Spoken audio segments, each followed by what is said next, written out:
Seoul, North Korea's state media on Tuesday, October 16, slammed the United States for an evil attempt to maintain sanctions against Pyongyang, accusing President Donald Trump of blocking progress in inter-Korean relations. The declaration threatens to upset the negotiations between Washington and the nuclear-armed North, in which Trump is expected to hold a second summit soon with Pyongyang's leader Kim Jong Un.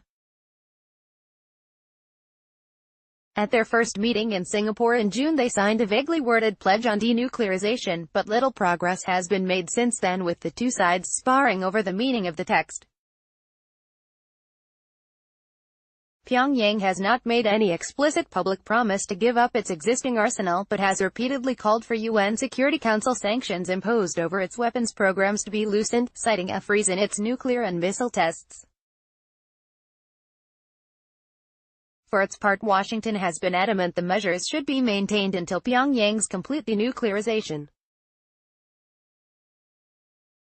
Washington was playing a double game, said a lengthy commentary carried by the North's official KCNA news agency, and was little short of destroying the rare diplomatic opportunity between the two.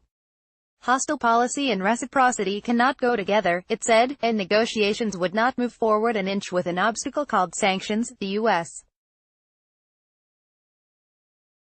is responding to good faith with evil, it added. Enraged all Koreans KCNA said the article, nearly 1,700 words long, entitled "What Do Ill-Boding Remarks from U.S. Signify?" had been made public by Kim Jong-un. No further details about its origins or the author's affiliation were given, suggesting that Kim Jong-un is likely to be a pseudonym. But the fact that it was carried by Pyongyang's official news agency indicates that it has the authorities' approval.